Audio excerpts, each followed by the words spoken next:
పుట్టిన కొన్ని రోజులకి అంటే కొన్ని మంత్స్ తర్వాత 4 కాళ్ళతో నడుస్తుంది. మీకు నేను షార్ట్లో ఇచ్చాను, ఒక క్వశ్చన్ అడుగుతున్నానని చెప్పి షార్ట్లో ఇచ్చాను. ఆ షార్ట్కి కామెంట్స్లో మీ ఆన్సర్ తెలియచేస్తున్నాను. ఆ కామెంట్స్ ఆన్సర్ తెలియని వాళ్ళ కోసం ఇప్పుడు దీని ఎక్స్ప్లెనేషన్ నేను చెప్తున్నాను.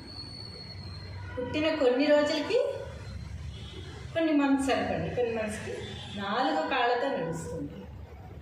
ఆ తర్వాత కొన్ని ఇయర్స్ అయిపోయిన తర్వాత 2 కాళ్ళతో మాత్రమే నడుస్తుంది. 4 కాళ్ళు కాస్త 2 కాళ్ళతో నడుస్తుంది. ఆ తర్వాత ఇంకా కొన్ని సంవత్సరాలు అయిపోయిన తర్వాత 3 కాళ్ళతో నడుస్తుంది. మళ్ళీ ముందు 4 కాళ్ళతో, తర్వాత 2 కాళ్ళతో, తర్వాత 3 కాళ్ళతో నడిచే జీవి ఏది? నేను మీకు షార్ట్లో క్వశ్చన్ అడిగాను, ఇప్పుడు దానికి ఎక్స్ప్లెనేషన్ ఇస్తాను. ఏది ఆ జీవి? ఏ జీవి అలా నడుస్తుంది?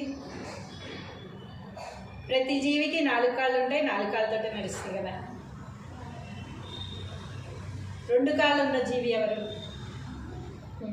2 కాళ్ళు ఉన్న జీవి 4 కాళ్ళతో ఎలా నడుస్తారు? 3 కాళ్ళతో ఎలా నడుస్తారు? అసలు 2 కాళ్ళు ఉన్న జీవి ఏది? జంతువులన్నిటికీ 4 కాళ్ళే ఉంటాయి. పక్షులకి 2 కాళ్ళు ఉన్నా అది మన 4 కాళ్ళతో ఎలా నడుస్తుంది? 3 కాళ్ళతో ఎలా నడుస్తుంది? అసలు ఆ జీవి ఏది అంటే మనమే, మానవుడే ఆ జీవి.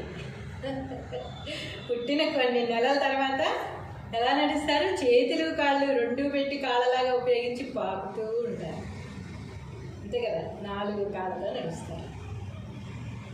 కొన్ని మంత్స్ అలా కొన్నాళ్ళు నడుస్తారు. తర్వాత నుంచి ఒక 1 ఇయర్ దాటిపోగానే ఎలా నడిచేస్తారు? 2 కాళ్ళతో నడుస్తూ ఉంటారు, అంతే కదా. కొన్ని సంవత్సరాల పాటు 2 కాళ్ళతో నడిచి నడిచి నడిచి నడిచి తర్వాత వృద్ధాప్యం వచ్చిన తర్వాత కర్ర చేతికి వస్తుంది. అప్పుడు ఎన్ని కాళ్ళయ్యే? ఈ 2 కాళ్ళతో నడవలేరు. 4 కాళ్ళతో నడవడానికి మోకాళ్ళు వంగవు, 4 కాళ్ళతో నడిచే పరిస్థితి కాదు, నవ్వుతారు. 2 కాళ్ళతోటే నడవాలి. 2 కాళ్ళతో నడవాలంటే తూలిపోతూ ఉంటుంది, అడుగు పడదు, సపోర్ట్ కాదు. కాబట్టి ఆ సపోర్ట్ కోసం ఒక కర్ర పట్టుకుంటాం, అది 3వ కాలు. ముందు 4 కాళ్ళతో నడిచి, తర్వాత 2 కాళ్ళతో నడిచి, తర్వాత 3వ కాళ్ళతో నడిచేది మనిషి మాత్రమే. ఆ జీవి మనిషి. అంటే ప్రతి మనిషికి బాల్యం, యవ్వనం, వృద్ధాప్యం ఈ 3 తప్పవు కదా. ఎవరు కూడా నాకు ఇది రాదు అనుకోవడానికి వీల్లేదు. వృద్ధాప్యంలో ఉన్న వాళ్ళని మనం వదిలేసి వాళ్ళని ఎగతాళి చేసి పట్టించుకోకుండా ఉంటే రేపు మన పరిస్థితి మళ్ళీ దాంట్లోకే వస్తుంది. ప్రతి మనిషికి 3 దశలు తప్పవు. పసిపిల్లాడిగా ఉన్నప్పుడు ఎవరైనా ఆదరిస్తారు, ఎవరైనా దగ్గరికి తీస్తారు. 4 కాళ్ళతో నడిచినా కూడా మురిసిపోతాం. తర్వాత అదే బిడ్డ ఎదిగి ఎదిగి మన కాళ్ళ ఎదురుగానే ఎదుగుతుంటే చాలా ఆనందిస్తాం. 2 కాళ్ళతో నడిచేస్తుంటే వాడి వెనకాల పరిగెత్తుతాము. నా బిడ్డ కదా, ఇంత పరిగెత్తుతున్నాడు, ఇలా ఎదిగిపోతున్నాడు, ఇంత బాగా చదువుకుంటున్నాడు, ఇంత ఉద్యోగాలు సంపాదించాడు, ఇన్ని గోల్డ్ మెడల్స్ తెచ్చాడు, ఇంత ఆఫీస్కి మేనేజర్ అయ్యాడు, ఇన్ని లక్షలు సంపాదిస్తున్నాడు అని మురిసిపోతాం. మనం అంతా చూస్తూనే మన వృద్ధాప్యంలో గడుపు పెట్టేస్తాం. తెలియకుండానే ఎన్ని సంవత్సరాలు గడిచిపోతాయి. తర్వాత మనకి ఆసరా అవసరం అవుతుంది. ఆ ఆసరానే ఒక కర్ర, 3వ కాలు పట్టుకొని కర్రతో సపోర్టుతో నడుస్తూ ఉంటాం. ఆ సమయంలో తూలి పడవచ్చు, అడుగులు తడబడవచ్చు, నోట్లో నుంచి చొంగు కారవచ్చు, జుట్టు ముడి వేసుకునే పరిస్థితి లేకపోవచ్చు, చిరాలాగా పడవచ్చు, కళ్ళజోడు పగిలిపోయి ఉండొచ్చు, కాళ్ళకి చెప్పులు లేకపోవచ్చు, ఎన్నో ఎన్నో అనుభవించాల్సిన పరిస్థితి వస్తుంది.